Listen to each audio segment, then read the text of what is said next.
लेते हैं कॉमेट्स।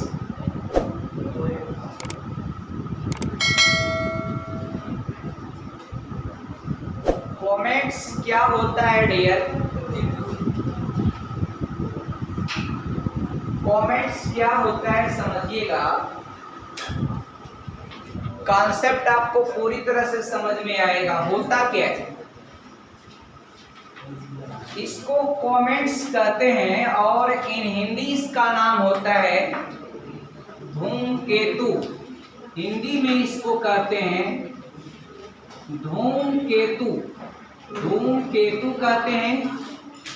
एक और नाम होता है इसका हिंदी में पुच्छल तारा कहते हैं। क्या कहते हैं डियर? पुच्छल तारा। पुच्छल तारा। अब डियर आपके मन में होगा ये कैसा तारा होता है?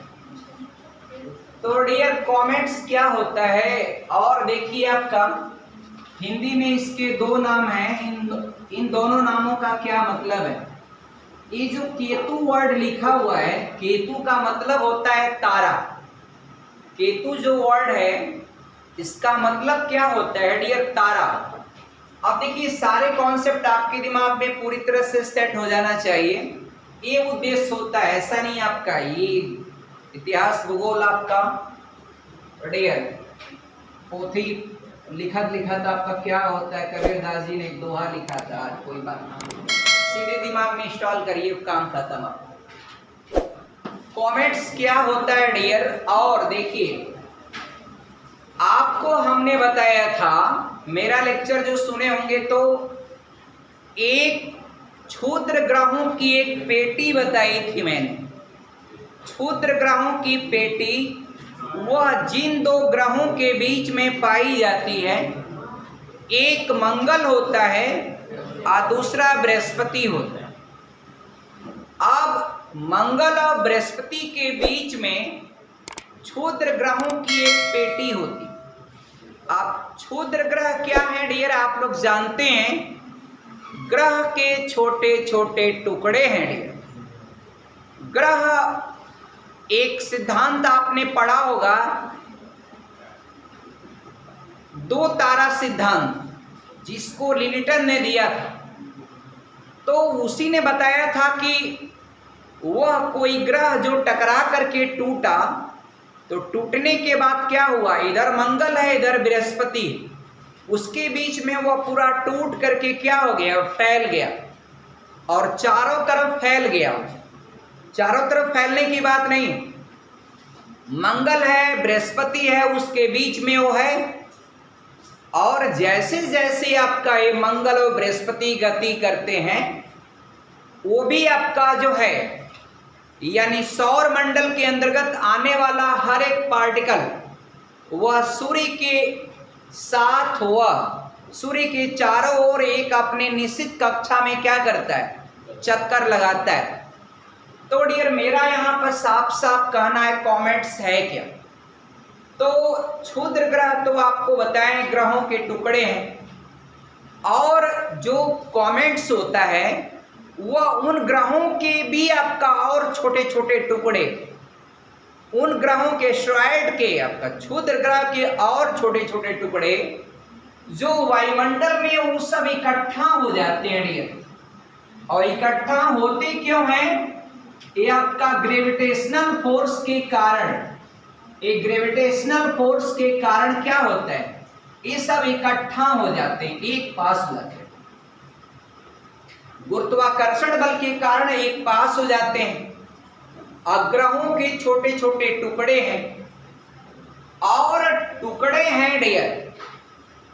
तो डियर इस पर जब सूर्य का प्रकाश पड़ता है तो यह चमकना शुरू कर देते हैं। तो चमकना शुरू कर देते हैं तो यह डियर धूल के कणों के समान, धूम माने होता है धूल, तो धूल के कणों के समान ये दिखते हैं, इसलिए इसको कहते हैं धूम। केतु इसलिए कहते हैं क्योंकि सूर्य का प्रकाश जब इस पर पड़ता है तो परावर्तन की घटना के कारण ये चमकने लगते। इसीलिए कहा जाता है मित्र इसको धूमकेतु। धूमकेतु क्या है? कॉमेट्स क्या है? क्षुद्र ग्रहों के छोटे छोटे टुकड़े जो आपका टूट करके एक गुरुत्वाकर्षण बल के कारण एक जगह इकट्ठा हो जाते हैं। इकट्ठा हो जाते हैं तो वह धूल के कण के समान दिखते हैं, इसलिए धूम। और चूंकि प्रकाश के परावर्तन के कारण चमकने लगते हैं, इसलिए केतु। पिछवा जो लेंगड़ी निकली होती है, लेंगड़ी, लेंगड़ी नहीं समझते आप सब बिहारी लैंग्वेज। लेंगड़ी, लेंगड़ी माने होता है पूंछ, पूंछ देखा होगा। तो आपको पता है डियर, ये जो चुरकी है ना डियर, आप लोग चुरकी बोलते हैं, इसको बिहार में टिक्की बोलते हैं, टिक्की। पैर जो आप लोग बोलते हैं यूपी में इसको गोड़ बोलते हैं, गोड़। चलिए आगे बढ़े तो डियर इसकी पूंछ की तरह निकली होती है। चूंकि ये आपका मूवमेंट करता है तो थोड़ा पीछे का हिस्सा पूंछ की तरह ऐसे निकल जाता है। तो पूंछ की तरह निकले होने के कारण इसको पुच्छल तारा कहते हैं डियर। पूंछ की तरह निकले होने के कारण इसको कहा जाता है पुच्छल तारा। लेकिन मित्र ये तारा होता नहीं है, क्योंकि मैंने आपको बताया है तारा का दो कंडीशन। ये तारा होता नहीं है क्योंकि तारा होने के लिए, स्टार होने के लिए दो कंडीशन का होना जरूरी, उसका अपना हीट हो और अपनी लाइट। इसका ना अपना हीट है ना अपनी लाइट। हीट तो है या नहीं, और लाइट कहां से आई? सूर्य के प्रकाश का परावर्तन होकर के धरातल पर आना।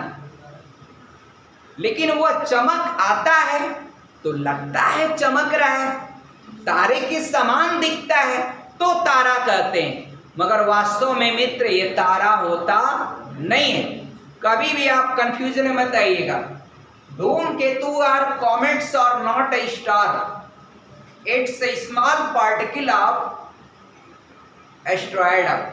ये क्षुद्र ग्रहों के छोटे छोटे टुकड़े होते हैं जो धूल के समान दिखते हैं, और चूंकि गुरुत्वाकर्षण के कारण इकट्ठा हो जाते हैं और चमकने लगते हैं, इसलिए इसको धूमकेतु कहते हैं। केतु का शाब्दिक अर्थ होता है तारा। और इसका पीछे लेंगड़ी निकली होती है, यानी पूंछ निकली होती है, इसीलिए इसको नाम दे देते हैं एक और क्या, पुच्छल तारा।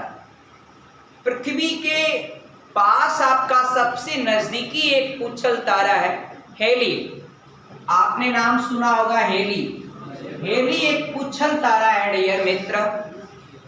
ये 76 वर्ष में पूरे सूर्य की एक परिक्रमा करता है। सूर्य का एक चक्कर लगाने में हेली को 76 ईयर लगते हैं, 76 साल लगते हैं। एक प्रश्न पूछता है डियर, ध्यान दीजिएगा कि एक प्रश्न पूछता है डियर, क्या प्रश्न पूछता है? पुच्छल तारा की पूंछ का दिशा किधर होता है? तो डियर बिल्कुल सही जवाब दिया, सन के दिशा के विपरीत। यानी डियर जब ये घूमेगा, जब ये चक्कर लगाएगा, तो डियर ग्रेविटेशनल फोर्स लगता भी है सन का, तो जो भाग थोड़ा कम रहेगा वो डाइवर्ट हो जाता है बैक की ओर। तो पुच्छल तारा की जो पूंछ होती है वह हमेशा सूर्य की दिशा के विपरीत होती है। प्रश्न पूछा जा चुका है, आप सही सही जवाब दीजिएगा। आगे बढ़ेंगे, उम्मीद करता हूं कमेंट्स आपको समझ में आया हो। अगला एक कॉन्सेप्ट है डियर, अगर आपको कमेंट्स और डियर और आपका उल्का में, मेटियोर में, ये उल्का में और धूमकेतु में अगर डिफरेंस की बात मैं करूं तो डियर जरा ध्यान से समझिएगा। What is the difference between meteor and comets? Meteor and comets, what is the difference between meteor and comets? ये आपका क्या होता है डिफरेंट बिंदु आपका डियर, समझिएगा। कॉमेट्स बहुत आसान है डियर। एक चीज होता है, इनकी जो दिशा होती है ना, ऊपर से सदैव नीचे की ओर होती है। ये उल्का पिंड जो आते हैं पृथ्वी के वायुमंडल में, जो उल्का पिंड आते हैं, लेकिन डियर मैं आपको पढ़ाया हूं कि जब वो आएंगे ना, जब वो आएंगे आप पृथ्वी के वायुमंडल में प्रवेश करेंगे तो उल्का, अगर वो पृथ्वी से बाहर है तो उल्का, अब पृथ्वी के वायुमंडल में आने पर उसको उल्का पिंड कहा जाता है। आप पृथ्वी पर वो आते हैं दो तरीके से, एक ऊपर से और एक नीचे से। अगर ऊपर से आए तो क्या कहलाते हैं? ऊपर से आने वाले को क्या नाम देते हैं? ऊपर से आने वाले को क्या नाम दिया जाता है और नीचे से आने वाले को क्या नाम दिया जाता है डियर? क्या नाम दिया जाता है? एक बात और बताता हूं डियर, लिखिएगा रिमार्क में।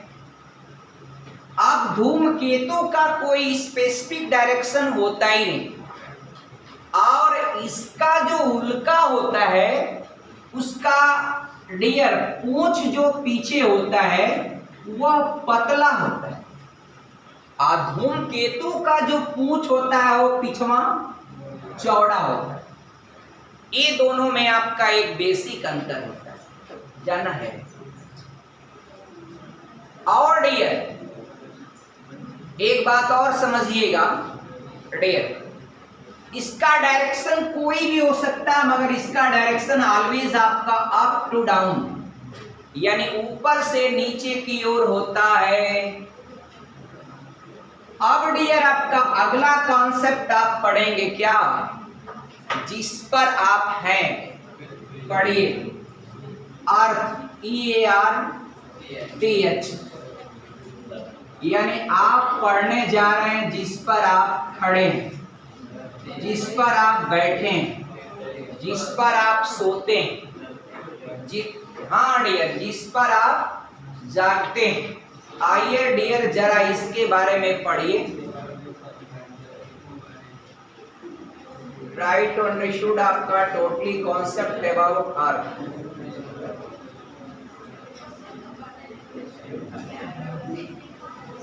डियर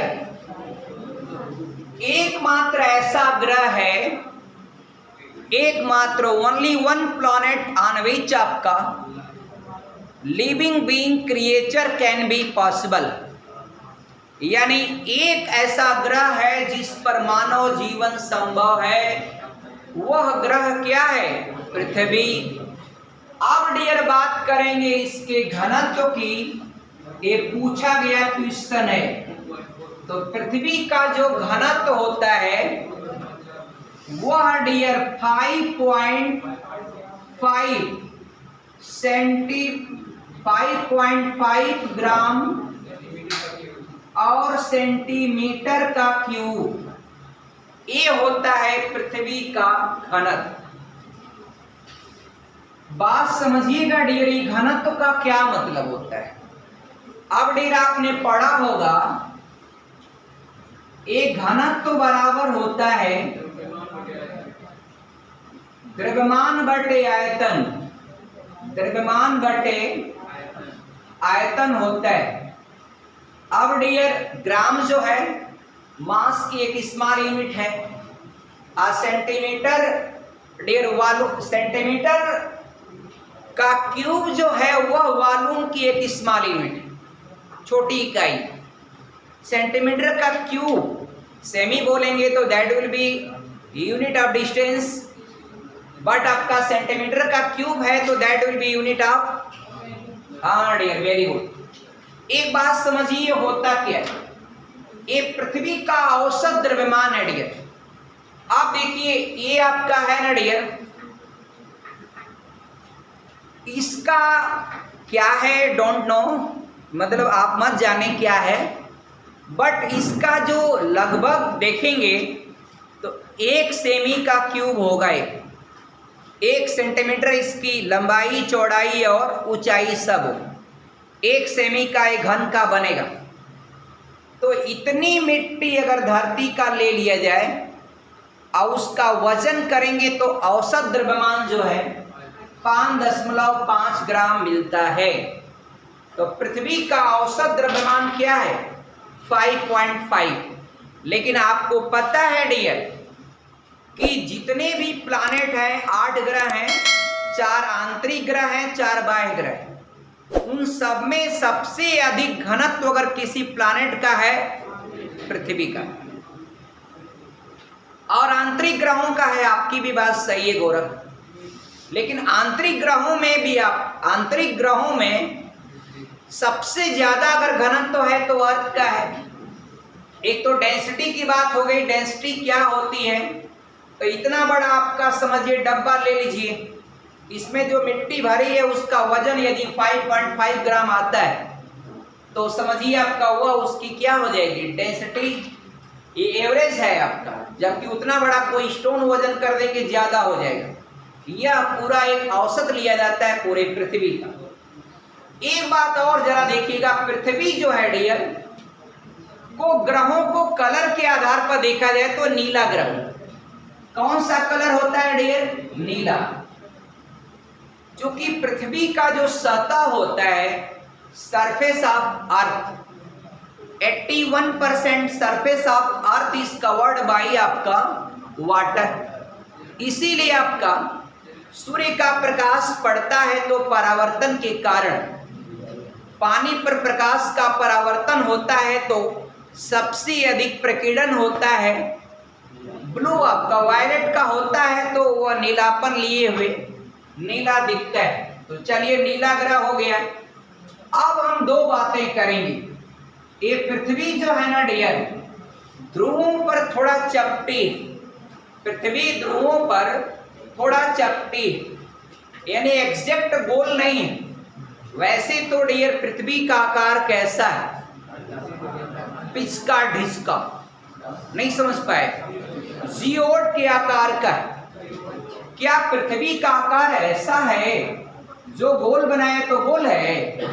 तो पहाड़ कैसा होगा डियर, एकदम प्लेन पृथ्वी पर एकदम अमृत की तरह छीला हुआ है, एकदम गोल नहीं है ना डियर।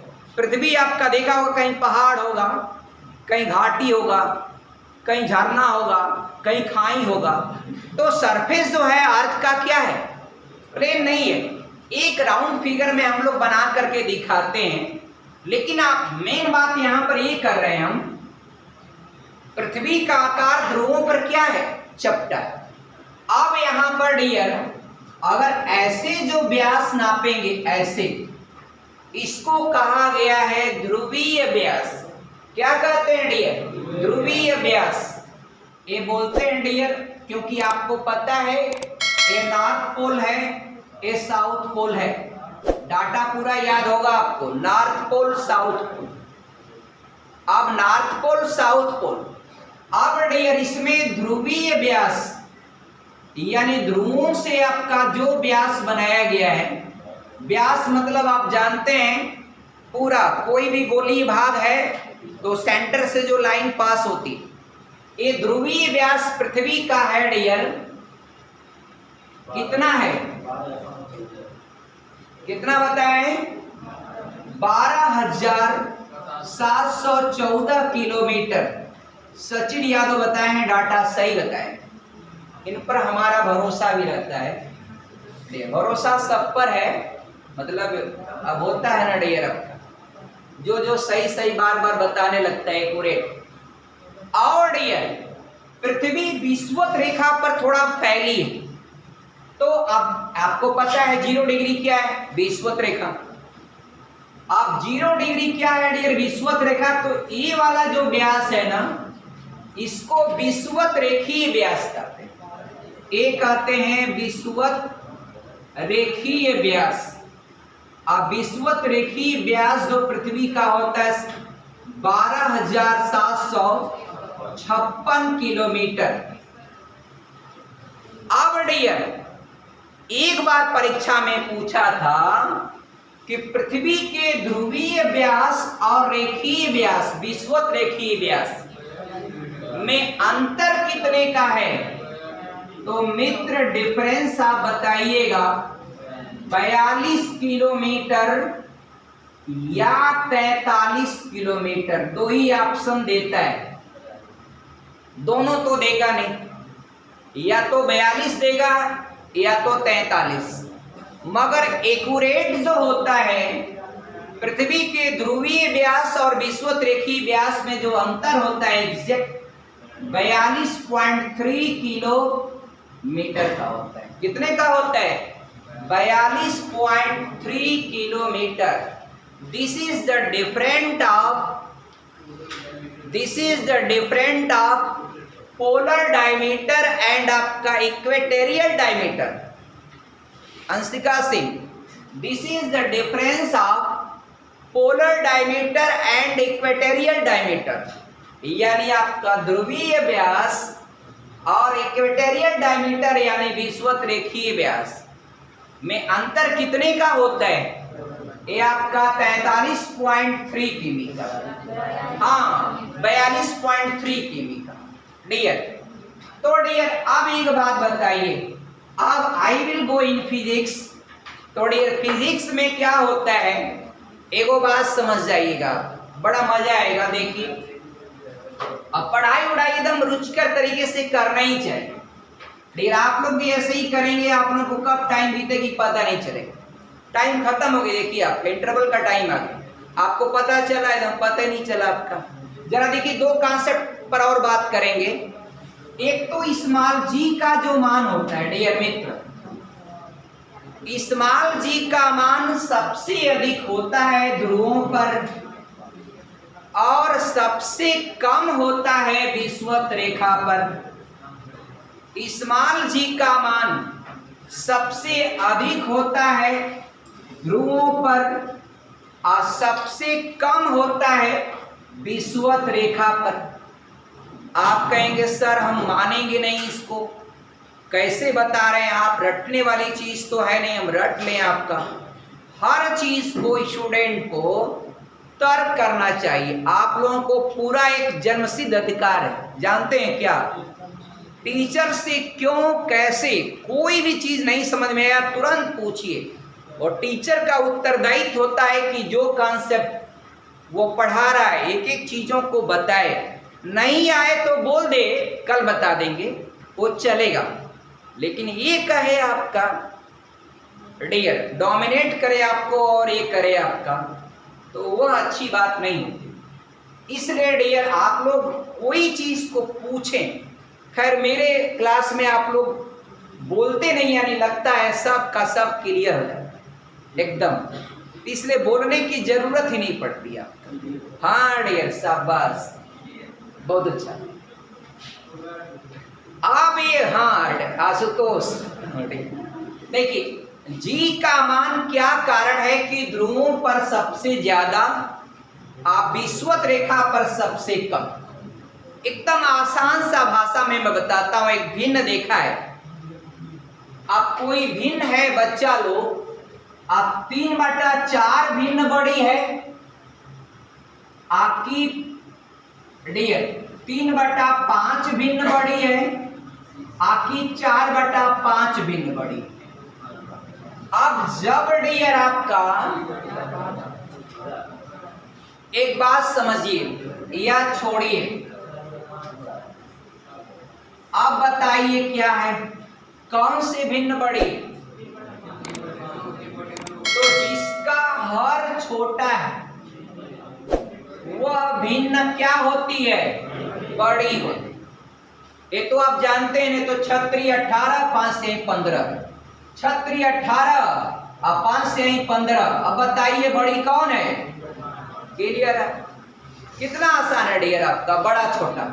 अब यहाँ ये फिजिक्स भी ऐसे ही मजा लेके पढ़िए, देखिए एकदम आसान। स्मॉल जी का एक फार्मूला होता है, फार्मूला तो आपको जानना चाहिए। एक कैपिटल जी यम्मी बटे आर ई का वर्ग, यही वो फार्मूला है जिससे ग्रेविटेशन एक्सीलरेशन फाइंड आउट किया जाता है। समझ रहे हैं? पीछे बताएं आराधना सिंह, रिम्पी, कोई कंफ्यूजन हो डियर बोलिएगा। एक भी कंटेंट ऐसा ना हो जो आपको आता ना हो, वो अलग बात है डियर। कितना आप मेहनत कर रहे हैं ये आपके ऊपर डिपेंड करता है, मगर मैं तो अपने दिल से आपका पूरा मेहनत करूंगा, अंतिम प्रयास करूंगा डियर। बस थोड़ा सा एक काम आप लोग जो है समय से करते रहिएगा। अब डियर आगे बढ़ते हैं। तो स्मॉल जी की वैल्यू कैपिटल जी यम्मी। मित्र यम्मी क्यों लिखा है? क्योंकि ये मास ऑफ अर्थ है, बोलिए फ्रैंकली। आर ई क्यों लिखा है? रेडियस ऑफ अर्थ, पृथ्वी की त्रिज्या है। हाँ, वर्ग का मतलब है डियर, वर्ग का मतलब इसका 2 बार गुणा है, बात खत्म। और ये है कि radius of earth, mass of earth. और कैपिटल जी और स्मॉल जी ये भी थोड़ा दूर करते चलें। स्मॉल जी और कैपिटल जी, इसको बोलते हैं यूनिवर्सल ग्रेविटेशनल कांस्टेंट। यस, ब्रह्मांड में हर किसी ग्रह के पास यह कैपिटल जी की जो वैल्यू होती समान होती, स्मॉल जी की वैल्यू हर जगह बदलती। ये आपका इसका मान बदलता है, इसका मान एक समान होता है, इसीलिए इसको कहते हैं सार्वभौमिक नियतांक, सार्वत्रिक नियतांक, सार्वत्रिक गुरुत्वाकर्षण नियतांक कहते हैं। इसका मान होता है 6.67 इंटू 10⁻⁻11। मित्र देखिए आपका, अब आपकी समस्या क्या है? स्मॉल जी क्यों आपका ध्रुवों पर ज्यादा और विषुवत रेखा पर कम? यहां पर जो रेडियस होगा ना, यहां पर रेडियस ऑफ अर्थ जो होगा वो होगा, यहां पर रेडियस ऑफ अर्थ यह 42 किमी ज्यादा है, तो रेडियस आधा होगा, यानी यहां पर आर ई प्लस 21 इतना हो जाएगा रेडियस। तो अब हमको बताइएगा ई ज्यादा रहेगा कि जी डैश एट इक्वेटर लाइन लिख दीजिएगा, at equator line, equator line ये आपका जी डैश का मान ये जी यम्मी बटे आर ई प्लस 21 जोड़ करके तब वर्क करेंगे। अब बचवा लोग बताइए, इसका हर बड़ा हो गया ना? अरे भाई, एक भी यूनिट जोड़ देंगे तब भी बड़ा हो जाएगा। इसका सिर्फ आर ई है, इसका आर ई प्लस 21 किमी जोड़ने के बाद उसका वर्क करेगा। तो रेडियस यानी डिनोमिनेटर हर यानी हर इसका बड़ा होने के कारण ये वैल्यू क्या हो जाएगा? छोटा। ऊपर का अंश दोनों का समान है, जी एम ई।